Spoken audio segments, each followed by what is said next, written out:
We have some representatives from the International Education Fair to talk about their upcoming events. Joining us on the show is James, the head of marketing, and the head marketing manager, Westfield College, and Okereke Mother. What's your position, please? I'm the head marketing. You are the head, so yes, he's the regional manager. Yes, so I work for the University of Hertfordshire in the UK. Yeah. Okay. You'll be joining us to talk about the upcoming events. Please tell us quickly what the education fair is about. Okay, my name is Okereke Mother, head marketing manager, Westerfield College. The International Education Fair is now in the 6th year.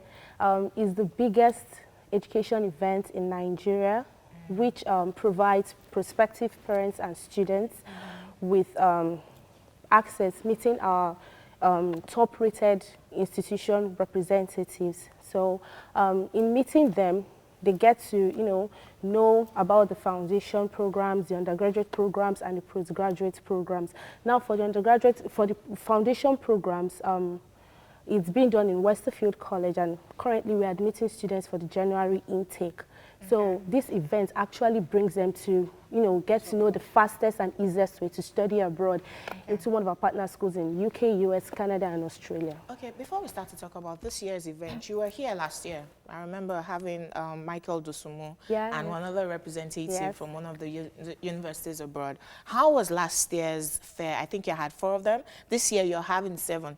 Was it a successful event to the extent that we can say, oh, they did it nicely last year? Tell us about last year's event. Yeah, of course. It was a successful one because we don't just do it in one location in Nigeria. We go as far as Uyo, Port Harcourt, Kaduna, Abuja, because we have offices in this whole location. So it was very successful. We had students enroll. Like how many of them? For the foundation program, I think in Westerfield we had about 108 students enroll for the foundation, last year. Nice. And then for students who wants to go directly and people that wants to go for their masters. Let me come to James. James, tell us about your university and the ease of getting into your university. Okay, so I represent the University of Hertfordshire, which is in the UK, just outside London. We have a long association with Michael Dosumu and MOD Education, and particularly Westerfield College. The Westerfield College Foundation is actually based on the University of Hertfordshire Foundation, which is also taught in the UK at our university. So we've worked together for probably about 10 years now. Nice. If students come and study at Westerfield College, they do get direct access to the University of Hertfordshire. Oh, nice. So it's if students pass their course at Westerfield, they can come to the UK. So it's fairly straightforward to come forward. So besides these 2 universities, how many other universities are attending this fair? About 10 or 15 of them. Yes, are going to be around. So can I quickly say that I was opportune to attend one of these fairs. Really? And that was 2 years ago. Okay. So, and when I got into the place, well organized, you have a lot of schools, there are tables where parents can go in with their children and make inquiries. Now, normally we know that when you want to apply to study abroad, it's usually very expensive. So if we happen to come to this fair, is there like a reduction in price? And I also want to understand the foundation you talked about. Okay, I'll talk about that. So, yeah, most universities will offer some sort of discounts for students. They can range from 1,000, 2,000, 4,000, sometimes more, usually as a first-year fee discount. So I will say that if people are looking for full scholarships, I think it's quite important that I say this, that most universities won't offer that. But there will be universities that will offer quite sizable discounts, certainly on first-year fees. I know of some universities that offer free accommodation, and there is various incentives we can give students who are keen to come. So getting the admission is the easiest part for me. I think, what other benefits are you giving the students? Are you assisting them in getting study visas and, getting abroad? Yeah. Okay, so myself as a university representative and my colleagues, that I also work with colleagues in Nigeria, we can obviously assist students as much as possible with their visa. We can check their bank statements, all the technical stuff that happens when applying for a UK visa. Mother and her team at Westerfield College, they look after all of that. So if students are coming through either Westerfield College to do the foundation programme or Mode Education, if they just want to be an applicant and not do a foundation, they might be an A-level student, a YX student, they will look after all of that. So what should a prospective student come with to the fair? Okay, photocopies of their all education qualifications, passport photographs, photocopies of credentials, transcripts, photocopies of CVs, as they can come with that. Then a photocopy of international passport data page. Okay. Last year I asked this question. You're offering a needed service, right? Lots of people want to go and school abroad because of the quality of education that they'll get if they can afford it. And the question was, how are you partnering with some Nigerian universities? So you have transfer programs, or even helping them with their students exchange transfer, even with their curriculum. Okay, I'll answer that. So, depends which university, but I can only obviously speak from the perspective of our university. We do accept credit transfer students. Okay. So obviously it will relate to, let's say a very simple example, they're studying business in Nigeria, perhaps they've done 1 or 2 years at a university here. We will consider them for an advanced entry onto our programs. Okay. So that could be they'll start in the 2nd year of a 3-year degree. Nice. In some cases they might be able to go into the 3rd year, but it would relate to whether their curriculum matches what we would teach them in the UK. But Now, if you're already schooling in Nigeria and you want to do like a transfer, is that possible? yeah. So as I've said, if your curriculum does match, like say you've done 2 or 3 years in Nigeria, we can look at credit transfers. And So where's the venue for this fair? There's 7 venues, so quickly. For today, Oriental Hotel. There's one today? Yes, today, tomorrow, Ikeja, Sheraton Hotel. On Monday, Abuja, Transcorp Hilton Hotel. Then there's another on Tuesday in Kaduna, as Pyramid Hotel in Kaduna. Then on Thursday, we're going to be in Uyo, Ibomle Meridian Hotel. Then the final location is Port Harcourt. There was one in Ibadan Golden yesterday. Chile. Yes, How was Premier that? Hotel. So it's very okay. Okay, so Mother, give us a number or email address that people can call you to, can or actually, websites. Okay, you can register on www.ief.ng. Okay. Yeah, Is there a cost to attending the event? No, it's Okay. totally free. Okay. The attendance is free. Okay. Yeah. The one with the So the website. numbers are going to be put on the screen, on Yes, the website yes, on the screen yeah, right now. yeah. Okay. So it's actually free to attend. You can Yes, just, it's free just to attend the program. interesting. Yeah. Cool. That's nice. Now, do you have follow-up program for the students you've allowed to help, that you've helped to get abroad? Do you have this follow-on program where you ensure that they're okay, because they get to a point where they want to get maybe like all those little petty jobs and stuff like that? How do you monitor them till graduation? Okay, the benefits of attending this fair actually is for visa counseling, accommodation facilities, and travel arrangements. So, we're not done with them till they are done, because that's what brings in the referrals for us to work with. Okay. Thank you so much for, being here. Thank you. Next, our super delectable guest takes the couch.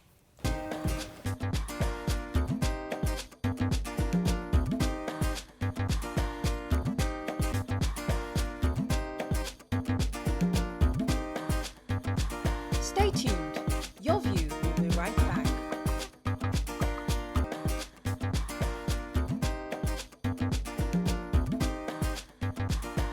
Welcome back to Your View.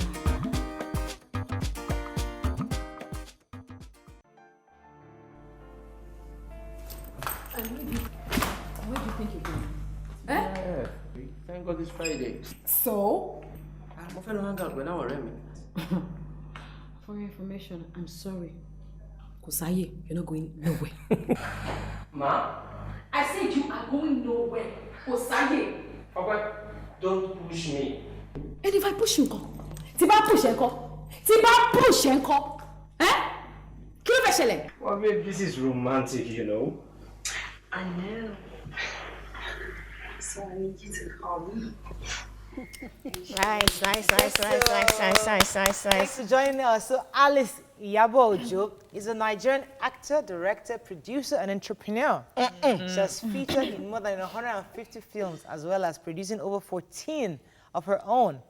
She has won several awards. Welcome to the show. So how have you been? Fine.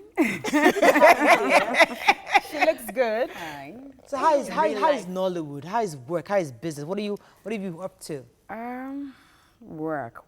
For now, I haven't been shooting any movies for now because I just opened the restaurant. Exactly. And Abula things. We heard. Abula things. So I've been a bit busy with that, but work has been fine. I'm going back to work on Sunday. Oh, okay. Set for a movie. So from estate management in Laspotech into going into Nollywood while you were still very young, you know, why that switch? Okay, I must confess, I wasn't really interested in going into estate management, but then my English wasn't that good, the results, so I had to wait because I wanted to go do law in Unilag, and I had to wait. I just didn't want to sit at home and not do nothing. So I decided to go to Polytechnic, and estate management was the next course I could do, you know, with the maths that I had. Then had to retake my English and all that. So I enjoyed it while doing it. But I've always loved acting. So I decided and you're good at it, actually. I enjoy watching your movies. I wanted to dwell on your acting career, but your controversies are huge. So let's focus on them. I've seen a couple of your productions and I've seen you acting. Which one would you say is your strength? Both. Both are my strength because it's interwoven. You know, as a producer and as an actress, it goes together. It's still the same act, still the same trying to make believe, same telling stories. It's just being a producer is more intense because you have to like manage every department. A couple of your films that I've seen were, you know, shots trying to depict, you know, women doing a kind of leading an armed robbery team. Yeah. And, you know, at the end, yes, you know, usual tragedy, things go wrong, and then, you know, you tell the bad side of the story. But I felt that, you know, too much of the drama, too much of the action would make it seem right, the right thing, might pass the wrong message out there, you know, because a lot of groups now, a lot of ladies now start, you know, dressing like that, doing such things, and I always think back to those movies I've seen that maybe this in some way encouraged the lifestyle they're leading now. What is your take on that? Well, okay, for instance, we're trying to copy the Western world when you watch all these Western action movies. And you have to watch to the end to see if it's going to come out right. You know, in those days we have the bulls, we have the actor. You know, and so it's the same. It's the same. If you, because of the nature of the kind of job we do, we mingle with a lot of people. When you sit in the midst of those people, because we get to meet a lot of them, and when you sit in their midst, you see that that's the way they are. That's how they dress. You know, if you go to the local area in the morning, you see the ladies, the women, the way they are. It's the way of life. That's how they are. So you can't say because I want to be an arm robber, I have to dress like a very good girl when I am, except I'm coming to pretend or trying to, you know, get into. So it's, I want to go to the angle of the marriage, because when I was reading your... Yeah, so you found love. Everything, you found love so early. At 21, I was like, whoa. Yeah. 21, when some of us have started washing. It's early. It's early. Please don't even go there. That's married our already. things and all of that. So why did you get married so young? Do you think it was too early? No, I don't think it was early.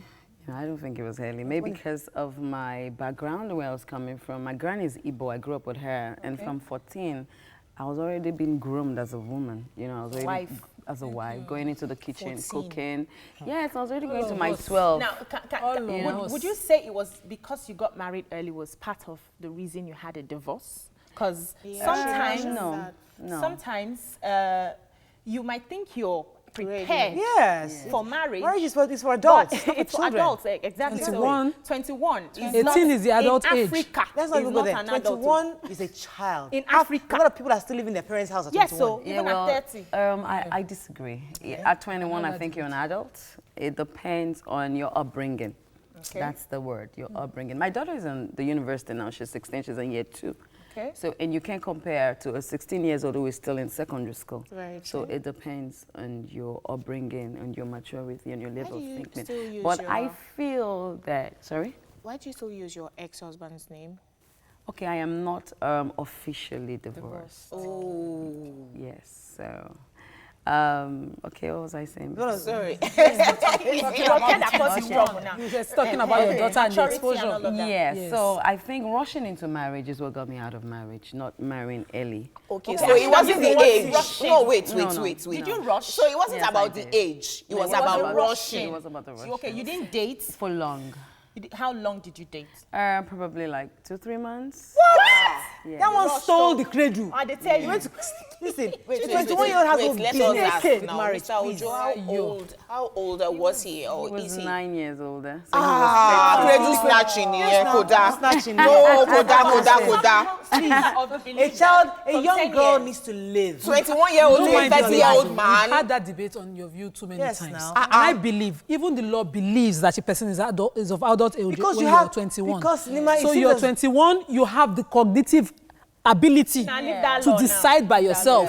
You are old enough to marry. It is society that defines us. Our parents married, our fathers married, our mothers are 21. But you know what? Is a young girl that doesn't have dreams and aspirations that says, no, my entire life is around a man. But if you have dreams to travel out, to see life, to do things, I was married when I went to school. Yeah. I was married when I was in school. Anyway, I was married doing business. So find purpose in marriage. I want my daughter to get married early too. Oh, yes, because I see my son and my daughter now. I'm like, oh my God, this is my kid. So is she ready? She's 16. Have you started preparing her? Not now. She's still in school. But by the time she's 20, she should start getting ready. Oh my God, auntie. Yeah. By the time But you said last year October that for you to marry now, you are a responsible single mother, that the man has to be rich because you don't want to die in poverty. Have money. Oh yes, it has to be very comfortable. And your reason that as a celeb, you have to live a lavish lifestyle and it is expensive. Can't you see the belt she's wearing? Wait. Where do you want her to go and buy that belt from? Is that not a vain reason, really, Iyabo? If your daughter says that to you, will you not correct her? That's reality. That's a fact of life. That's the life we live. That's the life of a celebrity. So you can imagine I come in here looking very tattered. You won't tell me I'm looking at you. Just gonna come like. Yeah, be safe after you. You understand? So it's the. But if you can afford it yourself, do you need a man to? Oh, because of my past experience, you know, when you talk in life, it comes from your experience. It's like when the old people sit down, what they see, the young ones will stand and they won't see it. Yes. So it's from my experience. I mean, when I married my husband, he was very poor. Extremely very poor. Oh, you understand? So that's your reason, honestly. Yeah. No, that's not my reason, honestly. But life has taught you life has taught me that because I've dated some other people who are not as rich. I think that's very courageous of you. I think that's very bold because it's good that a woman knows exactly what you want. Know what you are going there for. Wait, Morayo. It is money. I don't want to dwell on this issue. No, it's not money. Wait. Wait now. If the man loves you, yes. Is a good man. Yes, loves your 2 children. Talk to the hand. Wait now, Morayo. Yes. But he's still trying. Right. You are 40. Let's say he's 42. But life has just dealt with him. Maybe he lost his money. For instance, one footballer lost 1.2 billion naira. So maybe he now lost his money and he's trying to come up again. You're already making money. You're a good woman. People know you. You already have your Gucci things and everything. So take care of him. Wait, no, I'm not saying take care of him, but you can build something together. Listen, okay, a woman is a nurturer.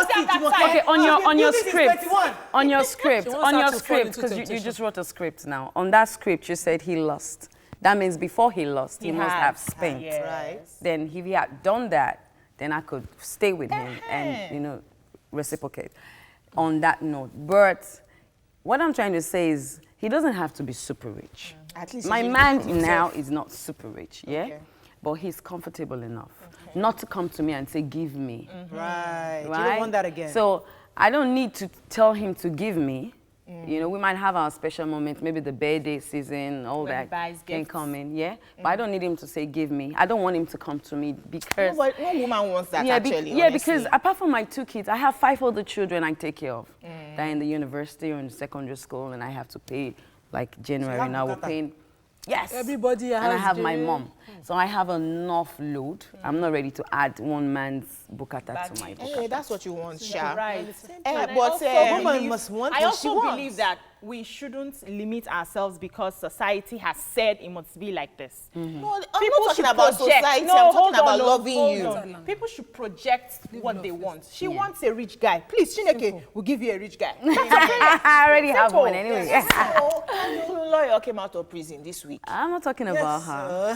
Why? What did she do to you? Kilo di auntie, kinoshi. I didn't put her there. But Freeze accused you of because all of us thought that it was Daddy Freeze. Everyone thought it was Pastor Ibiyemi. I'm sure she's out now. If you ask her, she'll tell you that I wasn't the one. I wasn't the one. I think what happened was when she was there, I was invited over by the police, and they did obviously ask me questions, and I was asked to write down my statements, which maybe they used against her. I don't know how that statement from all the way from the island, got down to Port Harcourt, because I didn't request for her to be arrested So we heard gist about you and Pastor Suleiman. Okay, so I'm not going there again. You're not going there. Okay, let's take a break. When we come back, more of Iyabo. Just stay with us. We'll be right back.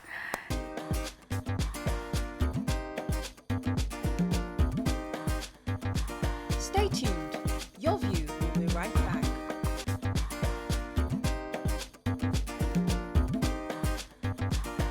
Welcome back to Your View. Thanks for staying with us. So we still have Iyabo Ojo here with us. Visi, you had a question? Yes. I was reading and I discovered that it was Bimbo Akintola who actually helped you when you started, held your hands, showed you people, taught you how to use the ropes and all of that. Now, we know these days that there's so much competition in this industry. People want to rise and stay there, and they don't want the younger ones to come to where they are. How are you helping young people who look up to you the way Bimbo helped you? Oh, I've done a lot of that. I've helped a lot of them. I'm still doing. Are they big yet? Yeah, I've helped a lot. I remembered when Funke Akindele came, I was there. A lot of them, a lot of them now are doing fine leads. A lot of them, that I have helped while I was there when they came in, and I'm still helping. Are you still in touch with Bimbo Akintola? Oh, yes, I am. Okay. Yeah, so recently I've been seeing you online, everywhere, photo shoot and all that. I'm of the belief that, it's the need for relevance why most of these major celebrities will have their pictures everywhere. Yeah. Is that one of the reasons why you're having a birthday photo shoot, post-birthday photo shoot, birthday photo shoot, future birthday photo shoot? All right, okay. I was excited clocking 40. So the big 40. You understand? Yes. You can see me. You asked me if I was in. I was like, we've asked. I was so excited about it. I've been talking about it like 2 years, before, like, oh, I'm going to be 40. I'm going to be 40. I've been counting down. What am I going to do? So I said, okay, I'm going to celebrate it big, celebrate it very big. And that's what I did. And photo shoots is just part of it, part of my celebration. The calm demeanor you seem to have. Yeah. Is that natural? That's never really been, Iyabo Ojo, we know. That's not what you portray in the movie. That's not what we... It's supposed to be loud. Did you train yourself to get to this point? Or life just has taught you lessons? In some of our movies. Life has taught you lessons to get you to this point. Or is this your true I get these questions every time, especially when I travel or when I go, but this is me, this is who I am. That's acting. So this is who I am. Acting actually made me that way. This is actually who I am. This is your natural self. Different roles. Let me take this call. I think I have Tonya. Are you there? Good morning. Oh, Ikenna, I do apologize. Please go ahead. I didn't hear your name very well. Go ahead. My question goes to the guest on the show. Yes. I discovered that on stage play, we have stage play and screenplay, off the screen and on the screen. So I discovered that people on the stage play are good, but they are not appearing on screenplay to showcase their talent or one of those things. So how can you motivate them or encourage them to come on the screenplay? Okay. Thank you. I think a lot of them do, right? From stage to screen. Okay, a lot of them need to learn, because what you do on stage is different from what you do on screen. And most of them, because when they come like that, they say, oh, I'm a graduate, I did theater act, we do stage, and then they don't want to go through that process. You have to go through that process of learning how we do, the home video shoot. It's so different, it's two different worlds. So you have to go to locations a lot, see how they do it, learn, practice, and when you do that, you get better.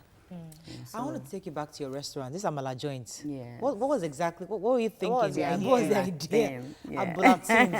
Okay, I've always wanted to do that because my granny, I grew up with her, she trained me, and she's always had a restaurant way back then, Fino Guest House, and we always do all the cooking. Like I said, from 14, I already started going to the market and cooking. So I've always wanted to go into food. I cook a lot. I cook very well. Really? I'm very Can we come and great eat? cook. Because I need so. And I love cooking, So Why would you marry a rich man? Please cook for him, correct? Let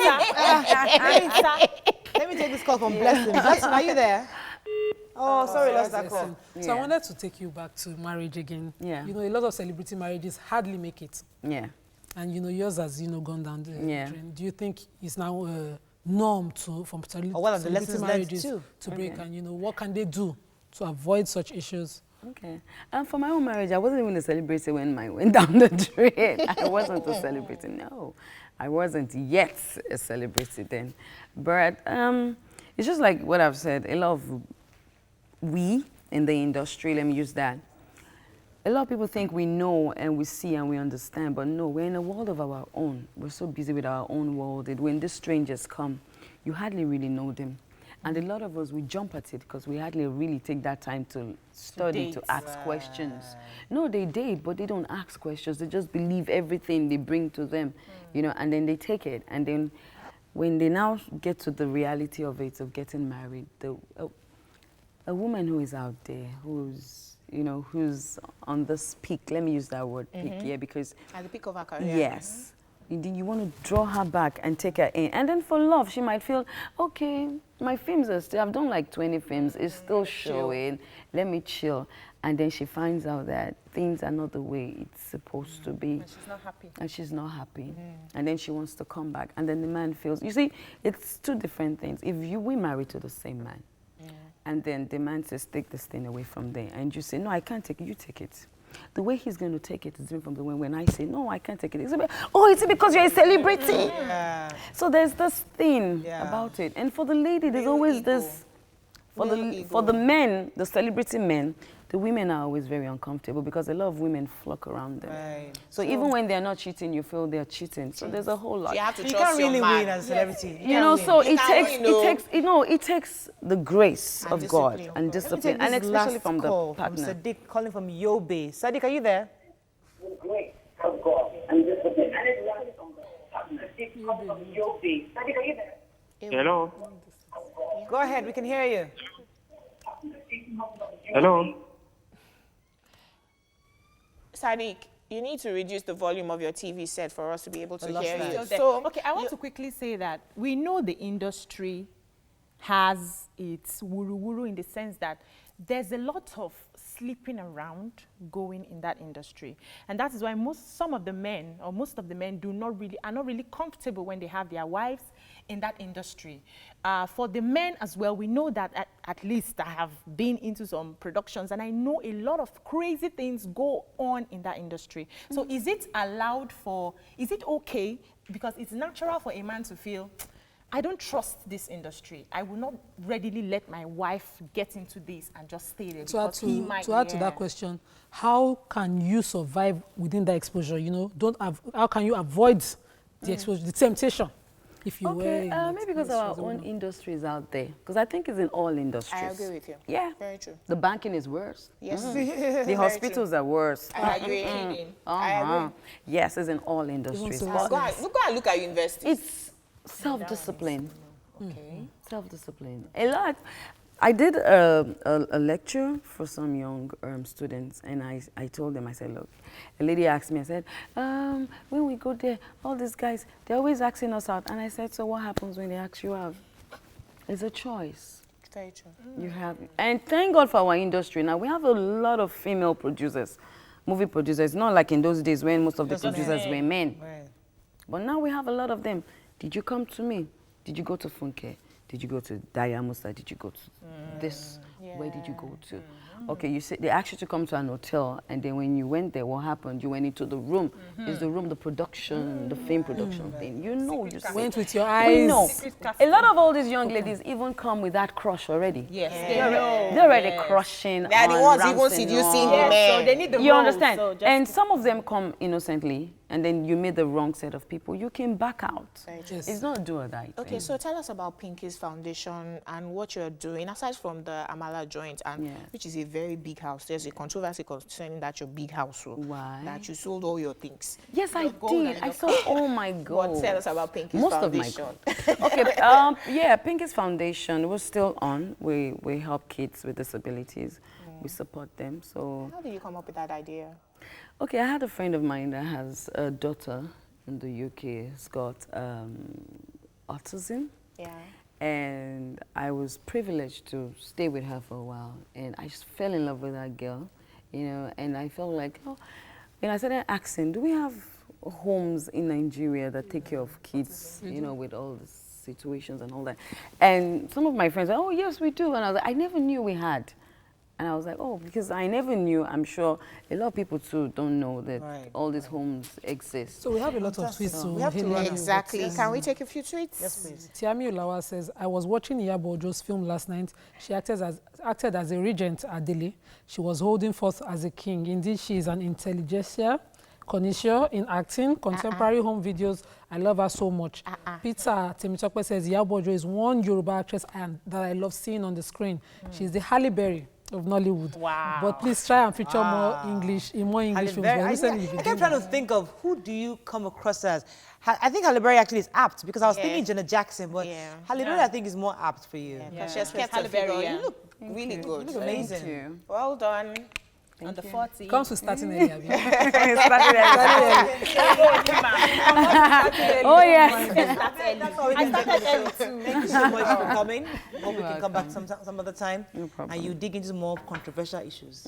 That's want to hear the juice. Anyway, don't forget our live shows are every Wednesday. If you'd like to join the show, come join us on Wednesday at 8 a.m. in the morning.